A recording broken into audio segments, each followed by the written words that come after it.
The magic നോവലിലേക്ക് സ്വാഗതം. തുലാഭാരം part 2. അങ്ങനെയെങ്കിലും എതിര് പറയാതിരിക്കുമല്ലോ എന്ന് ശാരദയ്ക്ക് ആശ്വാസം തോന്നി. എങ്കിലും പയ്യൻ മന്ദബുദ്ധിയാണെന്ന് പറഞ്ഞത് അവർക്ക് താങ്ങാനായില്ല. പണമില്ലെങ്കിലും തൻ്റെ ലക്ഷ്മിക്ക് എന്താണ് കുറവ്? ശരിക്കും അവൾ ലക്ഷ്മിയല്ലേ?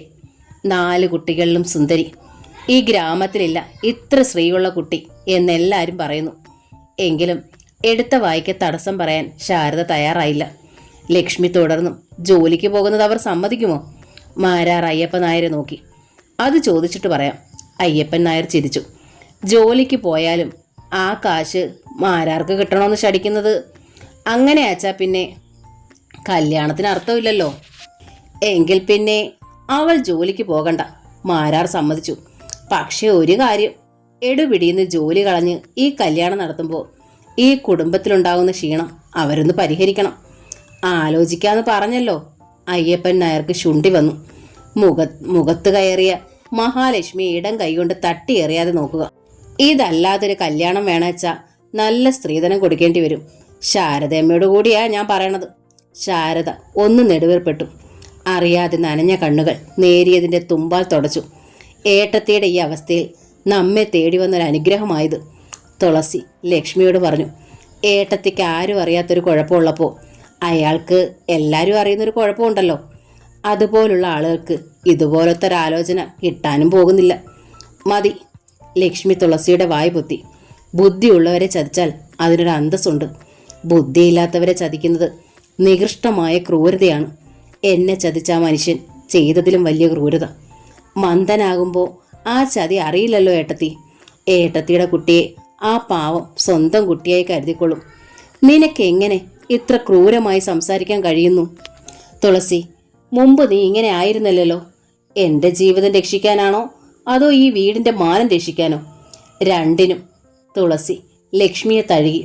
സത്യത്തിൽ ഒരു മന്ദബുദ്ധിയെ കല്യാണം കഴിക്കാന്ന് വെച്ചാൽ ഒരു പെണ്ണ് അവളുടെ ജീവിതം ഹോമിക്കുന്നതിന് തുല്യ. അപ്പോൾ ഏട്ടത്തി ക്രൂരത കാട്ടുന്നത് ഏട്ടത്തിയോട് തന്നെയാ. നിവൃത്തിയില്ലാത്തത് കൊണ്ട് ചെയ്യണമെന്ന് മാത്രം. പിന്നീട് ഏട്ടത്തിക്ക് അവിടെ നിൽക്കാൻ വയ്യാച്ച തിരിച്ചു പോരാലോ. ചുറ്റുമൊന്ന് കണ്ണോടിച്ച് അവൾ ശബ്ദമൊന്ന് താഴ്ത്തി. അവിവാഹിതയായൊരു പെണ്ണ് കുഞ്ഞിനെ പ്രസവിക്കണതിൽ മോശമായ കാര്യമൊന്നും അല്ലല്ലോ ഇത്. അവിവാഹിതയായ പെണ്ണ് പ്രസവിച്ചാലെന്താ? ആകാശം ഇടിഞ്ഞു വീഴുവോ? ലക്ഷ്മി പല്ലിറുമി. ആരോ ഒരുത്തൻ ചെയ്ത തെറ്റിന് നിരപരാധിയായ ഒരാളെ ശിക്ഷിക്കുന്നതിലും ഭേദം തന്നെയത്. അയാൾ മന്ദബുദ്ധി ആയതുകൊണ്ടല്ല, ഞാൻ ശരിയല്ലാത്തത് കൊണ്ട് എനിക്ക് ഈ കല്യാണം വേണ്ട. ചതി അർഹിക്കണ ഏതേലും ദുഷ്ടന്മാരെ കൊണ്ടുവാ, ഞാൻ സമ്മതിക്കാം. ഏതായാലും ഈ കല്യാണം എനിക്ക് വേണ്ട. അകത്തേക്ക് വന്ന ശാരദ അവസാന വാചകമേ കേട്ടുള്ളൂ.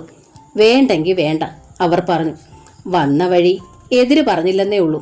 സ്ത്രീധനം കൊടുത്താലും ബുദ്ധിസ്ഥിരതയുള്ള ഒരാൾ മതി. വയറ്റിലുണ്ടായി ഇരിക്കല്ലോ ആർക്കെങ്കിലും പിടിച്ചു കൊടുക്കാൻ. ലക്ഷ്മി ഒന്ന് ഞെട്ടി. തുളസി ഏട്ടത്തി ഒന്ന് നോക്കുകയും ചെയ്തു. ആരും വിഷമിക്കണ്ട, ശാരദ തുടർന്നു. പടിഞ്ഞാറേ തൊടിയിലെ 10 സെന്റങ്ങ് വിൽക്കും ഞാൻ. അതിനുള്ള ഒരു ചെക്കനെ കിട്ടിയാൽ മതി. ഇവിടെ മാരാനായിരിക്കണം. മേളക്കാരനായാലും ദോഷമില്ല. അമ്മ പറഞ്ഞതൊന്നും ലക്ഷ്മി കേട്ടില്ല. അയാൾ ദേവരാജ് റെഡ്ഡിയൻ എന്ന കോടീശ്വരനായ കാട്ടുമൃഗത്തെയാണ് അവൾ മുന്നിൽ കണ്ടത്. എനിക്ക് നിങ്ങളുടെ പണം വേണ്ട, ഈ ജോലിയും വേണ്ട, എന്നെ നശിപ്പിക്കരുതേ എന്ന് തൊഴുതപേക്ഷിച്ചതാണ്. നീ ചോദിക്കണതും ചോദിക്കാത്തതും എല്ലാം നിനക്ക് ഞാൻ തരും. എനിക്ക് നിന്നെ വേണം. നിന്നെപ്പോലൊരഴകുള്ള പെണ്ണ് എൻ്റെ ഈ ഒരു ഷോപ്പിലുമില്ല. തകർന്നത് ജീവിക്കണമെന്ന മോഹമാണ്. ഷോപ്പിലേക്ക് പോരുമ്പോഴും തിരിച്ചു പോരുമ്പോഴും പിന്നാലെ നടന്നിരുന്ന ഒരാളുണ്ട്. പേരറിയില്ല. ഏതോ സർക്കാർ ഓഫീസിലാണ് ജോലിയെന്ന് തോന്നിയിട്ടുണ്ട്. എനിക്ക് കുട്ടി ഇഷ്ടമാണ്. കല്യാണം കഴിക്കാൻ ആഗ്രഹമുണ്ട്. ഞാൻ വീട്ടിൽ വന്ന് ആലോചിച്ചോട്ടെ? വേണ്ട എന്ന് പറഞ്ഞില്ല. മോഹിക്കാൻ കൊള്ളാത്തൊരു പുരുഷനായിരുന്നില്ല അയാൾ. ആലോചിച്ചോളൂ എന്നും പറഞ്ഞില്ല. മുന്നിൽ ഒരുപാട് ചുമതലകളുണ്ടായിരുന്നു. തുളസിക്ക് ഒരു ജോലിയാകും വരെ ഇയാൾ പിന്നാലെ നടക്കുമെങ്കിൽ നടക്കട്ടെ എന്ന് തീരുമാനിച്ചു. എന്നാൽ ദേവരാജ് റെഡ്ഡിയുടെ ഗോഡൌണിൽ നിന്ന് മടങ്ങുമ്പോൾ അയാളോട് തീർത്തു പറഞ്ഞു, ഇനി എൻ്റെ പിന്നാലെ നടക്കരുത്. എൻ്റെ കല്യാണം നിശ്ചയിച്ചു. പിന്നീട് ആ ചെറുപ്പക്കാരനെ കണ്ടിട്ട് ഏട്ടത്തി. തുളസി ലക്ഷ്മിയുടെ ചുമലിൽ കൈവച്ചു. ലക്ഷ്മി ഞെട്ടി ഉണർന്നു. തീരുമാനം ഏട്ടത്തിയുടേതാണ്, തുളസി പറഞ്ഞു. എന്നാലും ഒന്നുകൂടി ആലോചിക്കുക. ഊണ് കഴിഞ്ഞ് അവൾ തെക്കേ മാരാത്തേക്ക് പോയി.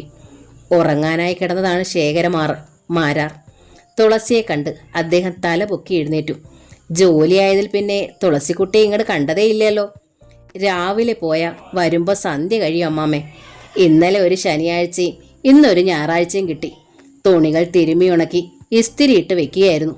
നാളെ മുതൽ ഞാൻ അവിടെ താമസിക്കുക. ആഴ്ചതോറും വരും. നന്നായി.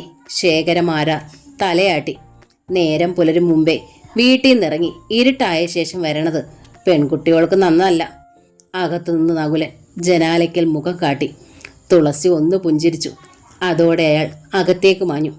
10ൽ പഠിക്കുന്ന നകുലന്റെ അനിയൻ ഉണ്ണി വാതിക്കലെത്തി ആരാഞ്ഞു. ജോലിയായില്ലേ? ഇനി എന്നാ ഓപ്പോൾ ഇങ്ങോട്ട് താമസം മാറ്റുക? പെണ്ണുങ്ങളില്ലാത്ത ഈ വീട്ടിൽ ഒരു പെൺകാൽ ചലിക്കുന്നത് കാണാനുള്ള മോഹം കൊണ്ടാണേ. പോടാ. നകുലം വന്ന് അനിയന്റെ കാതിലൊരു ഞൊട്ടു കൊടുത്തു. ജോലിയായാൽ താമസം മാറ്റണം നിങ്ങടല്ല, വേറെ സ്ഥലത്തേക്കാ. ഇങ്ങോട്ട് വരണച്ചാ കടമകളൊക്കെ തീരണ്ടേ? അപ്പോഴേക്കും ബാക്കിയുള്ളവർ കാവി ഉടുത്ത് വല്ല കാശിക്കും പോയി കഴിഞ്ഞിരിക്കും.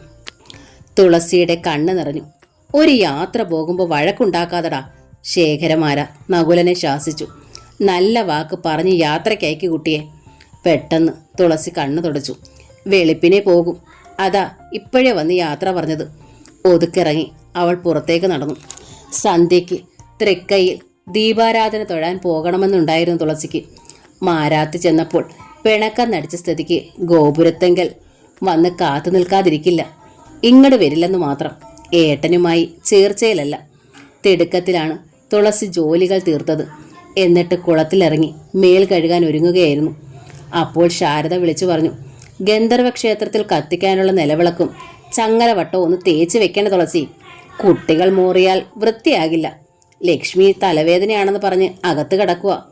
നിലവിളക്കും ചങ്ങലവട്ടയും തേച്ച് ഗന്ധർവ ക്ഷേത്രത്തിൽ ദീപം വെച്ചപ്പോഴേക്കും ഇരുട്ടായി. ഞാനൊന്ന് തൃക്കയിൽ തൊഴുതു വരാമേ, തുളസി പറഞ്ഞു. വേണ്ട, ഉറപ്പിച്ചാണ് ശാരദ പറഞ്ഞത്. ഇടവഴിയിൽ നല്ല കട്ട ഇരുട്ടാ. കഴിഞ്ഞ വെള്ളിയാഴ്ച ആരോ ഒരു മൂർഖനെ കണ്ടുത്രേ. കഷ്ടകാലം പിടിച്ചവരാ നമ്മൾ. സൂക്ഷിച്ചാ ദുഃഖിക്കണ്ട. പിന്നെ തർക്കിക്കാൻ കഴിഞ്ഞില്ല തുളസിക്ക്. നകുലേട്ടൻ പരിഭവിക്കുമെന്ന് അവൾക്കുറപ്പായി. ചിലപ്പോൾ വെളുപ്പിന് ബസ് സ്റ്റോപ്പിൽ വന്നേക്കാമെന്ന് തുളസി ആശിച്ചു. പിറ്റേന്ന് എല്ലാവരോടും യാത്ര പറഞ്ഞ് വലിയ ബാഗും ചുമന്നിറങ്ങിയപ്പോൾ അവൾ പതിവിലും താമസിച്ചു. ഗോപുരത്തുങ്കൽ വന്ന് ദേവനെ തൊഴുതതേയുള്ളൂ. കാണിക്കയിടും മുമ്പ് ബസ്സിന്റെ ശബ്ദം കേൾക്കായി. ബസ് സ്റ്റോപ്പിൽ നകുലനുണ്ടോ എന്ന് തുളസിക്ക് ശ്രദ്ധിക്കാൻ പോലും കഴിഞ്ഞില്ല. ഓടിക്കിതച്ചാണ് അവൾ ബസ്സിൽ ചാടിക്കയറിയത്. തുളസി പോയി കഴിഞ്ഞപ്പോൾ ശാരദ അബദ്ധഭാവത്തിൽ ലക്ഷ്മിയോട് പറഞ്ഞു, തുളസിയോട് ബുധനാഴ്ച ലീവ് എടുത്ത് വരണമെന്ന് പറയാൻ ഞാൻ മറന്നു. എന്തിനാ അമ്മയത്? ലക്ഷ്മി അത്ഭുത ഭാവത്തിൽ അമ്മയെ നോക്കി. അത് കൊള്ളാം. അപ്പോ നീയും അത് മറന്നോ? മുരളിയുടെ കല്യാണം നിശ്ചയിക്കുകയല്ലേ ബുധനാഴ്ച? അതിന് അച്ഛനും അമ്മയും പോയാൽ പോരെ? വളരെ ഒതുക്കത്തിലല്ലേ നിശ്ചയം നടത്തുന്നുള്ളൂ. എന്നാലും അതല്ല, അവിടെ പെണ്ണുങ്ങൾ മാത്രമല്ലേ ഉള്ളൂ. ഇനിയിപ്പോൾ തുളസിയുടെ കാര്യം വിടാം. നീ എങ്കിലും അന്ന് ലീവ് എടുത്ത് വരണം. ഇല്ലെങ്കിൽ അഹമ്മദി കാട്ടിയെന്ന് മുരളിക്ക് തോന്നും. കൂടപ്പിറപ്പല്ലേ, എന്തിനാ മുഷിപ്പിക്കണത്? ഇനി ഇത് കഴിഞ്ഞാൽ അവൻ അവിടെ കൂടിക്കോളുമല്ലോ. ലക്ഷ്മി മറുപടി ഒന്നും പറഞ്ഞില്ല. അമ്പിളിക്കുട്ടിയും കൊണ്ടുപോവാം. ഇല്ലേച്ചാ അതിന് സങ്കടാവും. രാതു വേണേച്ചാ സ്കൂളിൽ പോയിക്കോട്ടെ. ഒരു ദിവസം ക്ലാസ് കളയണത് അവൾക്ക് സങ്കടമാണ്. ടെക്സ്റ്റൈൽ ഷോപ്പിൽ ചെന്ന ലക്ഷ്മി അന്ന് തന്നെ ബുധനാഴ്ചയ്ക്കുള്ള അവധി അപേക്ഷ സമർപ്പിച്ചു. ലക്ഷ്മിയുടെ ഉറ്റ കൂട്ടുകാരിയും അവളുടെ എല്ലാം അറിയാവുന്നവളുമായ എമിലി ചോദിച്ചു, എന്താ മോളെ വിശേഷം? വല്ലവരും പെണ്ണ് കാണാൻ വരുമോ? പെണ്ണ് കാണലല്ല, കല്യാണ നിശ്ചയമാണ് ഏട്ടൻ്റെ, ലക്ഷ്മി പറഞ്ഞു. നിങ്ങൾ 2 പെണ്ണുങ്ങളെ അവിവാഹിതകളാക്കി നിർത്തിക്കൊണ്ട് ഏട്ടൻ കല്യാണം കഴിക്കാൻ തന്നെ ഉറപ്പിച്ചോ? എമിലി തിരക്കി. ആ, ലക്ഷ്മി ചിരിച്ചു. ഇല്ലെങ്കിൽ മൂപ്പർക്ക് ആ പെണ്ണിന് നഷ്ടമാവും. അപ്പോൾ ലവ് മാരേജ് ആണല്ലേ? എമിലിയും ചിരിച്ചു. നേരത്തെ കയറി ലവ് ചെയ്യാഞ്ഞ നീയൊക്കെ എത്ര മണ്ടി. ലക്ഷ്മി മറുപടി ഒന്നും പറഞ്ഞില്ല. എമിലി വിവാഹിതയാണ്. എമിൽ ജാക്സൺ എന്നാണ് മുഴുവൻ പേര്. ഭർത്താവ് ജാക്സൺ ഗിറ്റാറിസ്റ്റാണ്. കിട്ടുന്ന പണമെല്ലാം അയാൾ ദൂർത്തടിക്കുകയാണത്രേ. മറ്റു പെണ്ണുങ്ങളുമായി അടുപ്പമുണ്ട്. അത്രയും എമിലിക്ക് പ്രശ്നമല്ല. കുടിച്ച് വീട്ടിൽ വന്ന് നിരന്തരം അവളെ ഉപദ്രവിക്കും. അതിലുപരി 7 വയസ്സായ അവളുടെ മകൾ അയാൾ പ്രേമിച്ച് വിവാഹിതയായ എമിലി അതോടെ ജാക്സണിൽ നിന്ന് നിയമപരമായി പിരിഞ്ഞു. അതിനുശേഷമാണ് അവൾ ടെക്സ്റ്റൈൽ ഷോപ്പിലെത്തിയത്. ലക്ഷ്മിയുടെ വീഴ്ച എമിലിക്കറിയാം. മോൾ ഒരു കാര്യം ചെയ്യണം. എമിലി ലക്ഷ്മിയോട് പറഞ്ഞു. ഏട്ടൻ ഏതായാലും ഏട്ടൻ്റെ പാട്ടിന് പോയില്ലേ. നല്ല കല്യാണാലോചനകൾ വന്നാൽ മോൾ സമ്മതിക്കണം. അവർ സ്ത്രീധനം ചോദിച്ചാൽ ആ തുക ദേവരാജനോട് തരാൻ പറയണം. ജീവൻ മരണ പോരാട്ടത്തിലാണല്ലോ നീ. കൊല്ലുവാണെങ്കിൽ അയാളങ്ങ് കൊല്ലട്ടെ. പണം തന്നില്ലെങ്കിൽ അയാളെ വെറുതെ വിടില്ലെന്നങ്ങ് തറപ്പിച്ച് പറയണം. ലക്ഷ്മി ഞെട്ടലോടെ എമിലിയെ നോക്കി. തമാശ പറയല്ല ഞാൻ. എമിലി തുടർന്നു. ഏതായാലും നീ നശിച്ചു. ഇനി എങ്ങനെയും പിടിച്ചു കയറാൻ നോക്കണം. ജീവിച്ച് കാണിച്ചു കൊടുക്കണം. കല്യാണം കഴിയാതെ ഈ കുഞ്ഞിനെ പ്രസവിച്ചാൽ നിന്റെ അച്ഛനും ഏട്ടനും വീട്ടിൽ കയറ്റുമോ? നാട്ടിൻപുറമാ. ടൗണിലാണെങ്കിൽ എങ്ങനെയും ജീവിക്കാം. എന്നാലും പിഴച്ച പെണ്ണാണെന്നറിഞ്ഞാൽ കൂടുതൽ പിഴപ്പിക്കാനേ ആളുകൾ കൂടും. അതിൽ ഭേദം ദേവരാജ് റെഡ്ഡിയുടെ പക്കൽ നിന്ന് പണം വാങ്ങി നിരപരാധിയായ ഒരാളെ ഞാൻ ചതിക്കണോ എമിലി? അപ്പത്തിന് നിവൃത്തിയില്ലാത്ത പെൺകുട്ടികളുടെ വീട്ടിലേക്ക് സ്ത്രീധനം ചോദിച്ചു വരണവൻ നിരപരാധിയാണോ കൊച്ചേ? എമിലിക്ക് രോഷം തിളച്ചു. പെണ്ണിൻ്റെ പണം കൊണ്ടൊരു ജീവിതം കരുപ്പിടിപ്പിക്കുകയാണ് അയാളുടെ ലക്ഷ്യം. അല്ലെങ്കിൽ ആരാ ഈ നിരപരാധി? ഏത് പെണ്ണുണ്ട്, ഏതാണുണ്ട്? അടി തെറ്റി വീണ് പോയണവരെ കല്ലെറിയുന്നത് മാത്രം. അല്ലെങ്കിൽ ഇതിലെന്താ എത്ര ചതി? ജാക്സന്റെ മാത്രം കുട്ടിയായ ലക്ഷ്മി ഞാൻ പ്രസവിച്ചത്. പക്ഷേ അയാൾക്ക് അതിലല്പവും വിശ്വാസമില്ല. അയാൾക്ക് അർത്ഥത മോൾ എന്നെപ്പോലെ വെളുത്തും. ഭർത്താവ് അംഗീകരിച്ചില്ലെങ്കിൽ പിന്നെ ഭാര്യയ്ക്ക് എന്തിനാ ചാരിത്രം? ചാരിത്രമില്ലെങ്കിൽ പോലും കൂടെയുള്ള പുരുഷന്മാരെ കൊണ്ട് അംഗീകരിപ്പിക്കാനായാൽ പെണ്ണിൻ്റെ ജീവിതം രക്ഷപ്പെട്ടു മോളെ. ഇത് തന്നെയാ എൻ്റെ അനിയത്തി പറയണതും. ഇന്നലെ എന്നെ കാണാൻ ഒരു മന്ദബുദ്ധി വന്നു. സ്ത്രീധനമൊന്നും വേണ്ട, ലക്ഷ്മി പറഞ്ഞു. നല്ല കാര്യം. ലക്ഷ്മി മുഴുവനാക്കും മുമ്പേ എമിലി ഇടയിൽ കയറി പറഞ്ഞു. കൂർമ്മബുദ്ധിയുള്ള രാക്ഷസന്മാരെക്കാൾ ഭേദം മന്ദബുദ്ധികളാ. നീ സമ്മതിക്ക് ലക്ഷ്മി. എന്നിട്ട് മറ്റു പെൺകുട്ടികളെപ്പോലെ നല്ലൊരു ജീവിതം അനുഭവിക്കുക. ഈ കോടിത്തുണികളുടെ ഗന്ധം ശ്വസിച്ച് നിനക്ക് മടുത്തില്ലേ? ലക്ഷ്മി തളർന്നു നിന്നുപോയി. ക്ലാസ് എടുത്തുകൊണ്ടിരുന്നപ്പോൾ തുളസിയുടെ ചിന്ത വീടിനെക്കുറിച്ചായിരുന്നു. വീട്ടിൽ പോയി വന്നിരുന്നപ്പോൾ അതുണ്ടായിരുന്നില്ല. ഇപ്പോൾ പഴയതിലും ഒരുപാട് അകലേക്ക് പോകുന്നത് പോലെ തോന്നുന്നു. ഏറ്റവും പ്രയാസം നകുലിനെക്കുറിച്ച് ഓർത്തായിരുന്നു. പോരും മുമ്പ് നകുലേട്ടൻ്റെ പിണക്കം മാറ്റാൻ കഴിഞ്ഞില്ല. ഇനി വെള്ളിയാഴ്ച സന്ധ്യയ്ക്കല്ലേ വീട്ടിലെത്താൻ കഴിയൂ. നകുലേട്ടൻ്റെ മാനസികാവസ്ഥ എന്തായിരിക്കുമോ ആവോ? തിരക്കി വരുമോ? വന്നിരുന്നെങ്കിലെന്ന് അവൾ വല്ലാതെ ആശിച്ചു. ക്ലാസ് കഴിഞ്ഞ് സ്റ്റാഫ് റൂമിലെത്തിയപ്പോൾ തുളസി ഒരു മൂലയിൽ നിശബ്ദയായി ചടഞ്ഞുകൂടി. താമസം മാറ്റിയതോടെ തുളസി ടീച്ചർ ആകെ മൂഡ് ഓഫ് ആയല്ലോ. രുക്മിണി ടീച്ചർ തുളസിയുടെ മുഖത്തേക്ക് ചുഴിഞ്ഞു നോക്കി. വീടിനെ ഓർത്തുള്ള വിഷമമാണോ അതോ വേറെ വല്ലവരും ഉണ്ടോ നാട്ടിൽ? തുളസി ഒന്ന് പതറി. മുഖം തുടച്ച് അവൾ പുഞ്ചിരിക്കാൻ ശ്രമിച്ചു. ഉച്ച കഴിഞ്ഞുള്ള അവസാന പീരീഡ് വത്സല ടീച്ചർക്ക് ഓഫായിരുന്നു. വത്സല ടീച്ചറുടെ റെക്കമെൻഡേഷനിൽ തുളസിയുടെ ലാസ്റ്റ് പീരീഡ് ജെസ്സി ടീച്ചർ എടുത്തു. അങ്ങനെ ഒരു പീരീഡ് നേരത്തെ തുളസിയും വത്സല ടീച്ചറും സ്കൂളിൽ നിന്നിറങ്ങി. അല്പം നേരത്തെ ശ്രീകുമാരി അമ്മയുടെ വീട്ടിൽ ചെന്ന് കയറാം. സന്ധ്യയ്ക്ക് മുമ്പേ സാധനങ്ങളൊക്കെ അടുക്കി വെച്ചിട്ട് കുളിച്ച് ഫ്രഷ് ആവാലോ, വത്സല ടീച്ചർ തുളസിയോട് പറഞ്ഞു. ഇക്കുറി വീടിൻ്റെ പടിപ്പുര വാതുക്കൽ തന്നെ ഉണ്ടായിരുന്നു ശ്രീകുമാരി അമ്മ. പനങ്കുല പോലെ തഴച്ച് നീണ്ട സ്വന്തം മുടി മുന്നോട്ടെടുത്തിട്ട് അവർ ജട കളയുകയായിരുന്നു. ആ മുടി കണ്ടപ്പോഴുള്ള തുളസിയുടെ അത്ഭുതം ശ്രദ്ധിച്ച് വത്സല ടീച്ചർ ചിരിച്ചു. കഴിഞ്ഞ കുറി വന്നപ്പോൾ കെട്ടിവെച്ചിരുന്നത് കൊണ്ട് തുളസി മുടി കണ്ടില്ല ഇല്ലേ? കണ്ടിട്ടെന്താ? ശ്രീകുമാരിയമ്മ തിരക്കി. ഉള്ളും നീളവും ഉണ്ടെങ്കിലും ഒറ്റ ഇഴ കൂടാതെ മുഴുവൻ നരച്ചില്ലേ? മുടി വളരാൻ എന്താ ചെയ്യാന്ന് എല്ലാ പെൺകുട്ടികളും തിരക്കും. ഇപ്പോൾ നാട്ടിൽ ആർക്കും വേണ്ടാത്ത വെളിച്ചെണ്ണയാ എൻ്റെ വൈദ്യം. ഇവിടുത്തെ തെങ്ങിൽ നിന്ന് ഇടിച്ച് ആട്ടിയെടുക്കണ എണ്ണ കൊണ്ട് എൻ്റെ തലയ്ക്കോ ദേഹത്തിനോ ഒരു ദോഷവും ഉണ്ടായിട്ടില്ല. പിന്നെ നരയെ കുറ്റം പറയണ്ട, പ്രായമായില്ലേ എനിക്ക്. എന്നാലും അത്ര തോന്നിക്കില്ല. വത്സല ടീച്ചർ ഒരു നമ്പർ ഇട്ടു. അതൊക്കെ ഒരു കൂട്ടം പെണ്ണുങ്ങളെടുത്ത് പ്രയോഗിച്ചാൽ മതി കേട്ടോ ടീച്ചറെ. ചെറുപ്പക്കാരിയായിട്ട് എനിക്കിപ്പോൾ രണ്ടാം കല്യാണമൊന്നും വേണ്ട.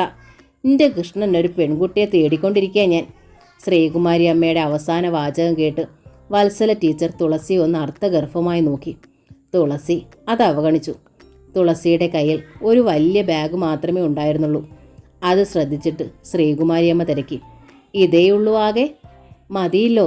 തുളസി പുഞ്ചിരിച്ചു. 4 ദിവസത്തേക്കുള്ള ഡ്രസ്സ്. വെള്ളിയാഴ്ച വൈകുന്നേരം ഞാൻ പോവില്ലേ? വെള്ളിയാഴ്ചയായി പെൺകുട്ടികൾ താമസിക്കണ വീട്ടിൽ നിന്ന് ഇറങ്ങിപ്പോകാൻ പാടില്ല, ശ്രീകുമാരിയമ്മ പറഞ്ഞു. നിർബന്ധം വച്ചാൽ ശനിയാഴ്ച ഓറും പൊയ്ക്കോളൂ. മാസത്തിലൊരിക്കൽ പോണതാ എനിക്കിഷ്ടം. മുടി വിടർത്തിക്കൊണ്ട് തന്നെ അവർ വീട്ടിലേക്ക് നടന്നു.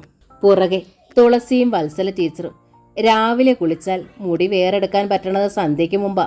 ശ്രീകുമാരിയമ്മ അകത്തേക്ക് കയറി. എന്നുവെച്ചാൽ എല്ലാം ഞാൻ തന്നെ ചെയ്യണ്ടേ?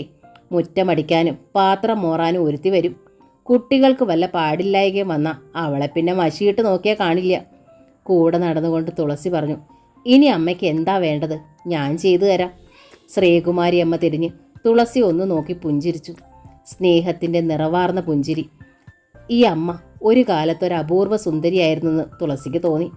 ഒരു വാതിൽ തുറന്നിട്ട് ശ്രീകുമാരിയമ്മ പറഞ്ഞു, ഇതാണ് എൻ്റെ കൊച്ചു ടീച്ചറുടെ മുറി. ഭംഗിയുള്ളൊരു കൊച്ചു മുറി. ഒന്ന് ശ്രദ്ധിച്ചിട്ട് തുളസി ശ്രീകുമാരിയമ്മയെ നോക്കി. ടീച്ചർന്ന് വിളിക്കല്ലേ? ഇല്ല. ശ്രീകുമാരിയമ്മ ചിരിച്ചു. തുളസി, അങ്ങനെ ഇനി വിളിക്കണുള്ളൂ. ഞാൻ ഇനി പോയാലോ?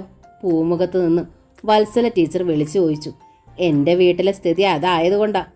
ടീച്ചറുടെ വീട്ടിലെ സ്ഥിതി എന്തായാലും ഇന്നിത്തിരി ചായ കുടിക്കാതെ ഞാൻ വിടില്ല. ശ്രീകുമാരിയമ്മ അടുക്കളയിലേക്ക് നടന്നു. ബാഗ് മുറിയിൽ വെച്ചിട്ട് തുളസി സാരി മാറി വീട്ടിൽ ധരിക്കണ പഴയ ചുരിദാർ എടുത്ത് അണിഞ്ഞു. അവൾ ഉമ്മറത്തേക്ക് വന്നപ്പോഴേക്കും ശ്രീകുമാരിയമ്മ വത്സല ടീച്ചറുടെ മുന്നിൽ ആവി പറക്കുന്ന ഒരു കപ്പ് ചായയും ഒരു കിണ്ണത്തിൽ ചക്ക വറുത്തതും വിളമ്പിക്കഴിഞ്ഞു. തുളസിയെ കണ്ട് അവർ അതിശയിച്ചു. ആഹാ, ഇപ്പം ചെറിയ കുട്ടിയായല്ലോ. ടീച്ചറായെങ്കിലും പ്രായം തീരെ ഇല്ല ഇല്ലേ? മിടുക്കി. മോൾ അടുക്കളയിൽ ചെന്ന് ചായ എടുത്ത് കുടിക്ക്. ചക്കച്ചുളയുണ്ട്, ഇടിയപ്പവും ഉണ്ട്. ഇനി ബിസ്ക്കറ്റാ വേണ്ടതെങ്കിൽ അതും വാങ്ങിച്ച് ടിന്നിൽ വെച്ചിട്ടുണ്ട്. തുളസി ഒരു നിമിഷം അത്ഭുതത്തിൽ ശ്രീകുമാരിയമ്മയെ നോക്കി നിന്നു. ഈശ്വര, ഇങ്ങനെ ഒരു അമ്മയെ കിട്ടാൻ എന്ത് പുണ്യം ചെയ്തു ഞാൻ. ഈ അമ്മയുടെ മകൻ എത്ര ഭാഗ്യവാനാണ്. അവൾ തിരിഞ്ഞ് അടുക്കളയിലേക്ക് നടന്നു. പഴമയും ഭംഗിയും വൃത്തിയുമുള്ള അടുക്കള. തുളസി ചായ മാത്രമേ എടുത്തുള്ളൂ.